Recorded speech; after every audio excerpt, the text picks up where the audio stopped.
I'm not matching profiles, I'm matching people. How far are you willing to go to become you?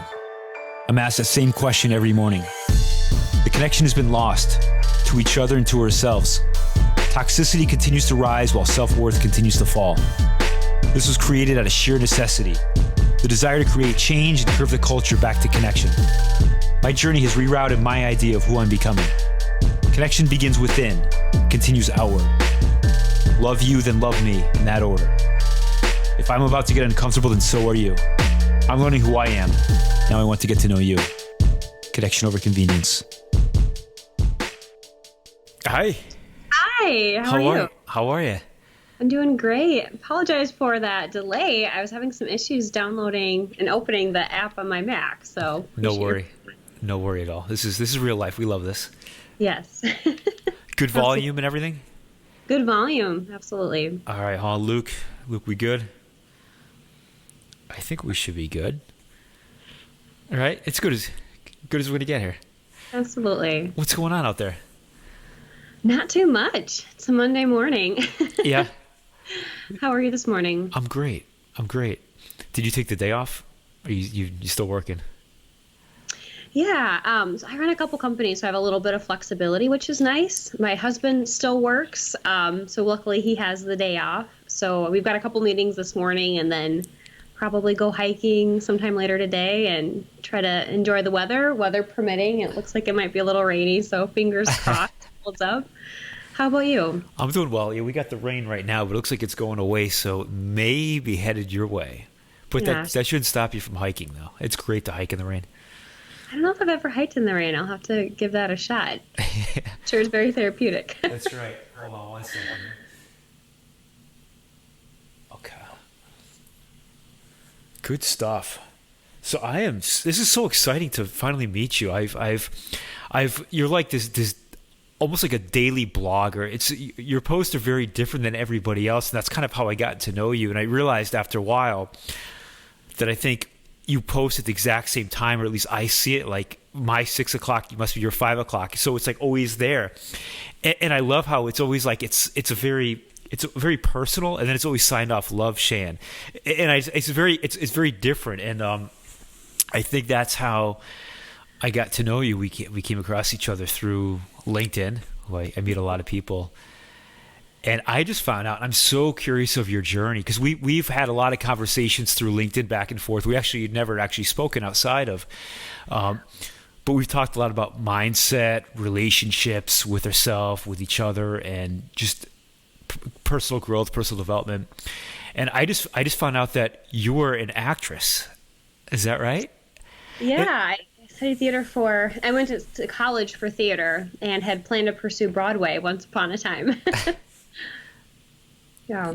I'm so curious of the journey from there to how we got here, and just kind of starting from maybe that part of an actress and where that brought you here.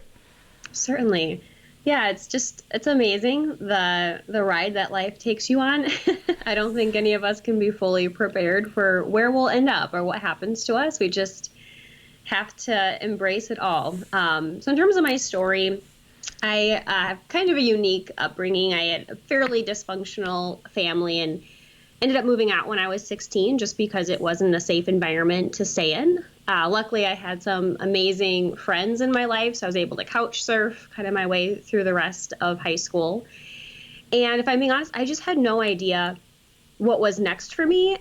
I wanted to live life to the fullest. I was always still an optimist, and I always believed there had to be a purpose to why I was going through what I was going through. It was just preparing me for something greater. But because I didn't have a lot of stability, I actually never planned to get married. I never saw myself working a traditional job. And the one common denominator in my life, the one thing that always grounded me was acting. And that it was just a very beautiful ability to express and process a lot of the trauma that I experienced in a productive manner that could really move an audience and make a difference. So I felt compelled to go that route of pursuing theater, of pursuing Broadway, thinking I didn't want anything else other than that type of life. I thought that was the life I wanted. But about midway through college, as I really got to know a lot of other artists, some of them had these amazing careers, traveled a lot, had these amazing roles, knew these wonderful people, but a lot of them had made so many compromises in every other area of their life, which I thought that I knew, I agreed to, but realized in retrospect, I wanted more. I actually wanted a family. I wanted to travel. I wanted to make a greater impact than just moving an audience in that moment. I wanted something that'd be more lasting.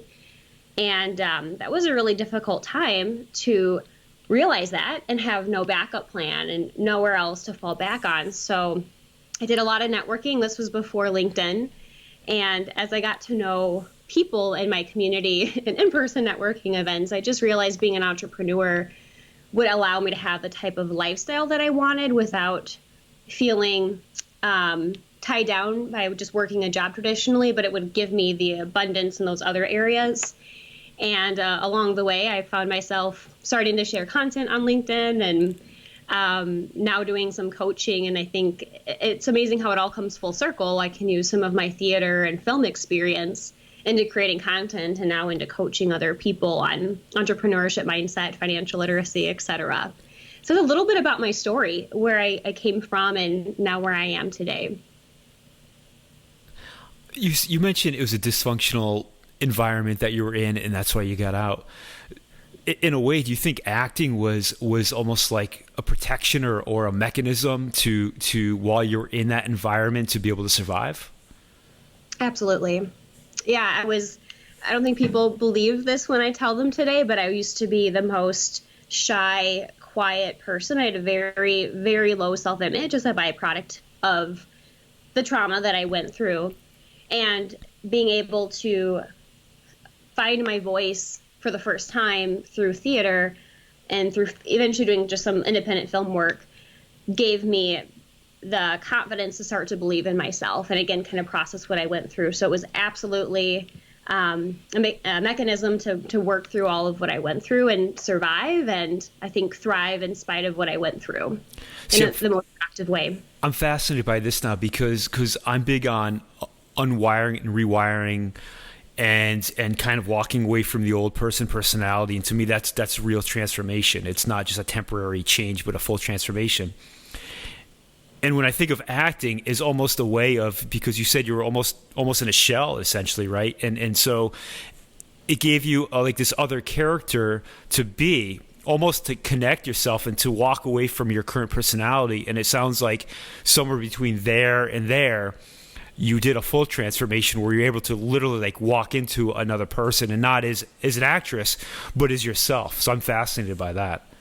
Yeah. And I think, in a lot of ways, theater was really good for me to step out of who I was in that moment, but I became somewhat of a method actor where I took on a lot of the personas of my character and felt a lot of safety in that. But as a result, my personality would evolve or my priorities would evolve, which is just not a healthy way to live. So I also started to realize it might not be the healthiest career path to pursue for the long term, but it did give me the ability to zoom out. And then when I decided to pivot and not pursue that as a career, I went through a real identity crisis of not knowing who I was, because I didn't know myself because I had spent a decade in all of these other roles and all these other things. I didn't really know who I was. So it was a very scary and liberating experience to actually get to know myself. How old were you when the journey began to really start to get to know yourself? Say around 1920. Yeah, I mean, that's young. That's really young. And so, I mean, not many people do know themselves for the next 10, 20 years. So you're actually so early in the game. Thank you. Yeah. How old are you now? I'm 28. Okay. I'm still young. Yeah. Yeah. Do you almost fear, like, do you miss acting, or do you almost fear if you're an actress, it would actually bring back certain emotions, or are those emotions all gone now where you can actually enjoy being in that moment as an actress or acting and not taking on any of the old emotions? Because there's definitely a connection between that to where you are now. Yeah, that's just such a dynamic and fun question. When I decided to step away from it, it felt like a breakup. It was a very, very difficult decision for me. I knew it was for my best interest and for my ability to live the life that I really wanted to make a greater impact. But I mourned the ability of not being able to pursue this dream that I had built for so long. And it was so painful that I couldn't go to any shows. I couldn't even watch movies because I didn't think of like a what if, because when I make a decision, it's always in alignment with my values. I always just really believe that I need to trust myself and not second guess everything I'm doing. There's no point in that. But it still felt like painful because I knew I could have accomplished all these great things here and did not have that as an option anymore that I had decided was hard. And it took, I would say, maybe 3 to 5 years before I could actually be in a theater production and not bawl my eyes out afterward, just thinking like, oh my gosh, I missed this. I loved this life so much. And now I'm so at peace with it because I'm just so at peace with who I am. And I'm so at peace with the way I live my life now that it just feels like kind of this distant memory or distant past self that I can love and cherish and be so grateful for because it allowed me to just work through so much. And I'm actually at a healthy point now where I could potentially jump back in. I've actually been considering that recently. Like maybe I'll jump back in the next year or two, and not from a position of trying to heal through it and using all the tools in my toolbox, so to speak, of past dysfunction to move my character, but do it from a place of a healed self and using my tools of things I've learned in my life the last several years that bring me joy. And it would feel like a lot healthier of an experience. Yeah. I mean, I think had you not taken the interruption or the break from it and just stayed with it, I mean, I don't know, but to me, it could have been almost a distraction from really getting to know yourself and doing the inner work at that point. Because when you stopped it, you were forced to then face yourself and start the inner work, which almost sounds like when you said your journey began. So had you not, you could have, but you wouldn't have found your inner self. And so where's that level of happiness, and that's kind of comes from the level of connection with yourself first. It reminds me of the quote by Rumi. I'm probably going to botch this, but the light comes in where the scars open up. I don't know if you've heard that. I don't, but I love that. Yeah. Yeah. And it's so true. It's so true. Yeah. Yeah. It's whenever you have that breaking point, and if you're willing to just live in it and simmer through it, push through it, that's when you have your greatest breakthroughs. You have to respect the journey. I mean, in the moment, it might not always feel like it does afterwards. But as you get older, you really learn to respect the journey and everything that happens because, as you said, you make a decision, you go with it. Great things come from it. Whether they go this way or this way, they will come back around and bring you to a place that you never even could have imagined. But the journey gets better and better as you get older, and you'll see that. Yeah, I'm just so excited for that. And I've done a lot of spiritual work the last couple of years. I'm sure that's why we connect so much on some of my content. Yeah. I used to be a perfectionist and try to control the outcome, which I think a lot of us do that. A lot of us, especially with trauma, try to control things around us. And when we don't have control with our environment, it can feel very scary. I've learned how to let that go and just be so present in the moment and just feel so full and release the outcome, so to speak, kind of know where I'm headed, but release it and live a lot lighter. And I just wish so many more people could live lightly like that, and it's then so always liberating. Appreciate, like you said, the process and the journey for what it is. Yeah, to me, the search for perfection is the search for protection from yourself. So it almost becomes an excuse not to do anything, right? And so it holds you back because you're always living in the past. And when you can finally just release that and just do, it just opens up the universe for you. It changes everything. And it's so liberating. It's like this thing that weighs you down, that, something that no longer serves you, weighs you down until you release it. And once it's gone and you release all these different emotions and everything you've had throughout your life from the past, it's just like this liberating experience. Like you vibrate, like it's like shoots right up your frequency. Yeah. And then you're free to be yourself. And it's just, I love everything you just shared, and it's so true. And And I think a lot of times we don't even know what's in our own best interests, or we have different interests that challenge each other. So if we can just appreciate where we're at and be open to the universe to bring us what's going to serve everybody the highest degree, I think it, like you said, it just allows you to feel really liberated and enjoy the moment. Absolutely. Not control as much. Now, have you gone back to the environment? Obviously, you're not probably live in that environment anymore, but you described the dysfunction in probably toxic or unhealthy environment you had. Has that healed, or do you have to keep strict boundaries now where you are in your life? Yeah, another fun dynamic question. We're getting real here today. I love it. There were so many layers and so many different relationships that were very dysfunctional. So every relationship is at a different healing point. And I also, when I first met my husband, we were both 18, we were kids. And it was really healthy for me to be in a relationship at that time with him when I was starting to figure out who I was, because he could tell me, this is not acceptable behavior. This is not normal behavior. And even though I had, essentially, I broke off my relationships with my parents for several years. And then around that point, when I was trying to figure out what my next point in life would be when I was 19, I started to rebuild that relationship and had some further abuse in that relationship. And having him to say, this is not healthy, this is not dysfunctional, was really good for me to know how to start to have healthy boundaries. And then I started to do a lot of research on trusting myself. And if you're in a narcissistic relationship, you don't know how to trust your own experiences or your own emotions. And so I don't know if I'm articulating this well, but it was really good to have someone who hadn't gone through that trauma tell me this is not healthy behavior. And then for me to learn how to have healthy boundaries. And now I'm at a very good point with most of the relationships in my life where we've discussed a lot of the things that I've gone through. And I've got very strict boundaries with when I see them, when I talk to them. If they break those boundaries, I just don't communicate with them for months because it's not healthy or productive for me.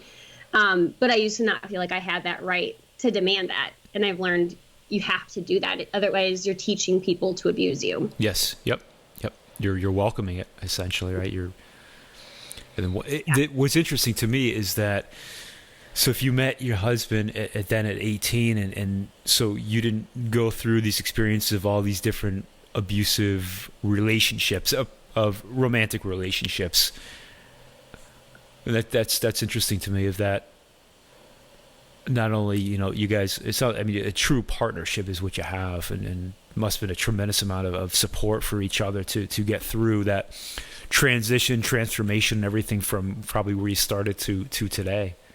Yeah, just I'm so grateful. And I remember consciously taking some time off of not dating anyone. It was about a year and a half, and training myself to be attracted to people who were healthy for me. Because prior I was in a lot of unhealthy relationships, just based, I didn't think that happens quite a bit. So I had to teach myself how to be attracted to people who were stable and healthy, and lean into this discomfort of finally being vulnerable, of not trying to control a relationship and just being in it. And that was really hard and so rewarding at this point. I'm so glad that I leaned into that. What you're describing is the inner work that I cannot stress more, and I stress this with everybody, is taking that break of not, I call it seasonal love, of jumping from relationship to relationship. And in doing so, you never spend time with yourself, get to know yourself, have that relationship with yourself. And so the only way you can do that is by hitting the brakes hard, putting the car in park and getting out and stopping for, it's not a couple of days, it's not a weeks, it's not months, but a year or years, to really put a break in between relationship, to really get to know yourself and until you're in a healthy place.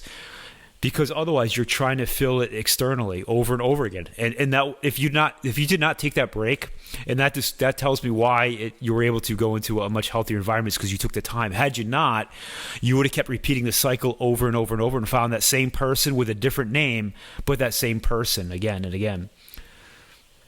Exactly. Yeah. We have to start to become aware of our own patterns, or have people in our life who can help us become aware of what those patterns are and recognize them, become aware of them, work through them on our own to become healed. And then we can break those patterns to have healthier relationships or healthier other opportunities in our life too. Otherwise, we'll constantly be subject to your point of reliving the same relationships over and over that are always bound to be dysfunctional. Yes. Yeah. Now, so you guys have been together almost 10 years now, right? Coming up on 10, or am I doing my math right? Right. Yeah, 9 years. Okay. Because we met when we were 18. We started dating when we were 19. So. Okay. Yeah, almost 10 years. Wow. Wow. Now, at this stage of your life and with both you guys, do you maintain a strong relationship with yourself also? Absolutely. We're both huge proponents on personal development. I mean, both of us, and it's not that either of us is holding the other person accountable to this. We're both just very supportive, self-driven people that want to become the best versions of ourselves. And I think my insurance in our relationships is that we're both growth oriented.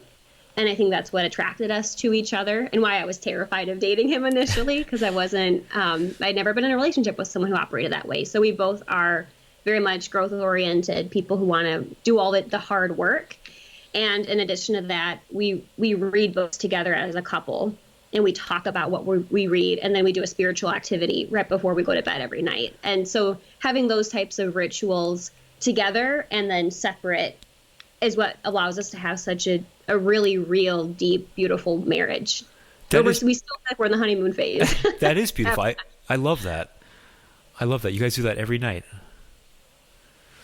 Yeah. That's very impressive. Fortunate to have someone willing to do that with me. Yeah. Well, I see too, as a lot of people outgrow relationships or they outgrow people because one person is, the growth mindset and constantly working on themselves, and the other person is not. And so, while you might start at the same place after a couple of years or however many years, one person's way here and the other person is where they first started. They haven't moved. And so it becomes a point where some people, they've outgrown the relationship, and you have to acknowledge that. And some people move on. Some people will stay there just because they're so loyal, but they'll actually be held back in life because they're up here now, and this person has stayed the same. And so that's where then they'll end up resenting the person, and so you can't resent the person either because you've chosen to stay, and you can't force the person to change either. So that's where I see it gets tricky. I mean, I don't think it's tricky in terms of like logically, but I do see people come to that place where they don't know what to do. Yeah, and we all like to think we're logical decision makers, but we're always emotional decision makers. Yes. Yep. Yeah, and that's I think also why I took so much time to figure out who I was and what I was looking for in a relationship. And when I met my husband, Kale, we wanted the same things out of life, and we had similar values and similar priorities. And it wasn't just talk. I actually saw him live that out, and he's just the most generous, kind-hearted person, and also lived out being growth oriented. So I felt, again, like there was some insurance that we would both grow together, maybe not perfectly in sync. There's been times I've maybe grown faster, he's grown faster, but that we're both reaching towards these common denominator and results. And I think a lot of times people don't ask those harder questions because they like someone so much, or they fall in love with someone, where they ask, what do you actually want out of life? And what does an ideal day look for you? And, what are you passionate about? And I think if people took the time to do that more and made, like you said, more logical decisions early on in relationships, it'd be easier to break those off sooner than later. Well, I think there's a misunderstanding of what are your interests and what do you want out of life. So I think a lot of people will start with more of the interest of, well, we have the same interests. This is great. You can have the same interests, but that doesn't mean you want the same thing out of life. And what you want out of life is much different than having the same interest. You can have the same interest, but if you both want something so different out of life, then you need to have that conversation. That's or if you don't, you're going to be a few years into life and not happy because you're kind of giving up, almost walking away from yourself if you don't choose you. It's beautifully said. Yeah, and I think our interests change all the time, but our values and what's most important to us and what we want out of life, that will still evolve, but it's usually a little more rooted. Yeah. Yeah, I could talk about this all day. I'm fascinated by this. This is so fun. I'm loving this conversation. Thank you. You're welcome. Do you do a lot of podcasts? I've done a handful. I think this is maybe my third or fourth. Are they usually more business driven or business focused kind of podcasts? They're kind of all over. This is a really fun one. A lot of them have been more business driven, business minded, but this is really fun talking more about the inner work and how that abundance and healing can outpour in other areas of your life. So this is a really fun podcast to be on. Thank you. I appreciate you coming on. So now that you're coming up, we're not at 10 years yet, but you're coming up on 10 years of marriage. And besides, which I'm fascinated by you guys of what you do every single night, what are some other things that you do within the relationship, or I should say outside the relationship, that continues the personal growth separately, and then you guys bring it back together? I love these questions. They're so fun. To make me think about what so both of us read personal development books and listen to podcasts. We're pretty mindful of what we take in terms of content. We don't watch a ton of TV or things that are going to be negative. I kind of think of it like eating. If you eat bad food, you're going to feel bad. If you take in bad mindset or thought process, you're going to feel bad. So we're both pretty aware of that. And outside of that, I think we both just do a lot of working out, eating well, journaling, meditating. Like we focus a lot on making sure we each feel really good and we're really whole and healthy. And that might look a little bit different on a day-to-day basis, but then by being healed and whole, we can really come together as a couple and not try to fill each other's voids, but instead just be two whole people loving and supporting each other and working for common visions. Cheers to that. That's beautiful. So I don't know if that was a lot of specifics, but no, that was good. That was good. I can't stress that enough. Is filling the void internally as opposed to externally, having the relationship with yourself, your partner does with themselves, and then the two of you together. But it has to come from, connection begins within and travels outward or continues outward. So it has to start from within. And you did almost the reverse. I mean, you did, because it sounds like, at the time that, I mean, if I ask you now of self-worth and self-love, I'll ask you, I mean, what do you feel of self-worth and self-love with who you are today? I think it's just full acceptance and gratitude. And you feel that internally today?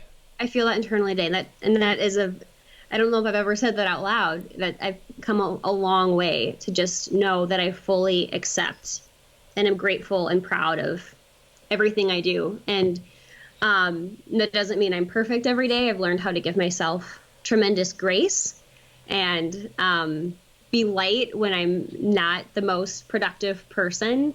I just feel like I can't quite afford to feel guilty about things anymore, because the bounce back time in terms of just opportunity costs, it's not worth it to go through those shame cycles.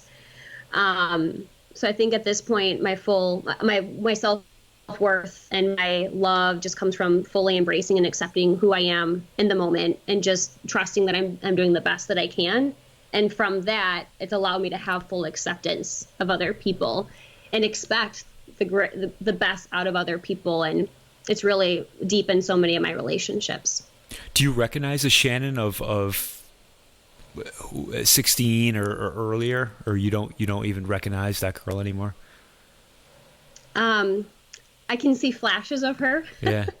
But yeah, her decision making is terrible. It was always for others' affirmation or trying to fill a void. And the way I live my life now is just so different. So I'm grateful for her. I'm grateful for what she's done to get me to where I am today. But I think it would be hard, it'd be painful to see where I once was and how far I've come at this point. So I would pray over her. Well, you took yourself out of the environment, which is, you have to take yourself out of an environment. And sometimes that's mentally, sometimes that's physically, moving out. But the only way to do that is to separate and to move outside of the environment. Otherwise, usually you can't make that transformation. Mm-hmm. In addition to that, yeah, like you said, to be alone as well, because I found myself, even though I left my home at 16, I ended up dating someone at a local university and living with him, and that was not a healthy relationship. And then I went to college, and I found myself partying a lot and being in really dysfunctional friendships. And I reached this breaking point where I was like, I need more out of life, and essentially ended all my friendships and just spent kind of a year sabbatical of just not having a lot of relationships and doing a lot of the inner work. So I broke out of that family environment, but I saw that same type of environment persist a couple times over until I did that work, as you shared, of just being on your own for a year and getting to know yourself and healing. When you go through a transformation like that, you'll notice that as you change, your surroundings do too, and a lot of the people that you are surrounded with or surrounded by will no longer be around you, and that's a good thing, because a lot of them, you're still in this unhealthy frequency, and so as you go up like this, the people around you change as well, and I'm sure you're surrounded by amazing humans now. Right? Isn't it amazing? Yeah. You and I would never have had this conversation 10 years ago. I would not have known how to relate to you. I would have felt very intimidated. I would have been around people that made me feel safe. Yeah. And people that were also going through similar trials. And to your point, since I've done all that work of being on my own and healing, now I just have the most wonderful people in my life who vibrate and who think the same way that I think. And we don't intimidate each other. We inspire and uplift and support each other. And it's just so beautiful and so harmonious. Cheers to choosing you. Yeah, cheers. Cheers, I got. Likewise. We'll drink your water. Yeah. What do you have in there, coffee or tea? I actually have water. Water. With this whole podcast thing, once started off with, it was not remote, it was in-house, and I had guests sitting right across from me, and we had the fireplace going, and I wanted a really intimate environment where you completely forget that you're on a podcast. You just completely lose everything. You're in the moment. There's no distraction. And so, of course, it would be coffee and just fireplace and all this, until I realized how many people actually can I find right in Connecticut. And so I was like, okay, I'll try remote. And with that, I realized I was too jacked up on coffee. And so it became water. So that was a long story to say that I'm drinking water today. I actually did the same. I vowed to not have caffeine this morning, even though I wanted it, because I knew I'd be a little too hyped. I have caffeine in me. Don't confuse that. I just don't have it right now. I have enough caffeine to get through the day. Yeah, good stuff. I appreciate you joining me. Thank you so much. This is fun, just to really sharing some deeper conversation with you of things that we've lightly touched on through different posts and everything, but really getting to know each other more. And I really appreciate you spending some time with me today. Likewise. Appreciate it. Thank you so much. What's the best way for everybody to get a hold of you? They can add me on LinkedIn. I think that's probably the best way for them to connect with me. And it's Shannon and Bowling. I've just started this content. I got on LinkedIn about a year and a half ago. I've started to dabble a little bit into Instagram and some other platforms. But LinkedIn at this point is the best route for people to connect with me. You've only been on for a year and a half? Yeah, I started creating content about a year ago. So pretty new to this whole content creation, sharing what I'm learning. You live right in the Madison area, right? You're somewhere in the, or not? I live between Madison and Milwaukee. Yeah. Right in Wauwatosa. Yeah. There's so many amazing people in your area. It's wild. It is crazy, and I'm like kicking myself that I didn't get on LinkedIn sooner. I can't tell you just how many people I've been able to grab coffee with virtually or in person from this area, and there's just a lot of amazing people from here. So I feel very fortunate for that. I'll be up there soon at some point, so we will say hi. I'll say hi to everybody. I'll let you know when I'm up there. I'd love that. All right, we'll grab some real coffee instead of water. Sounds good. Yes. Thank you so much, and I will be in touch. Sounds good. Shan, take care. Thank you.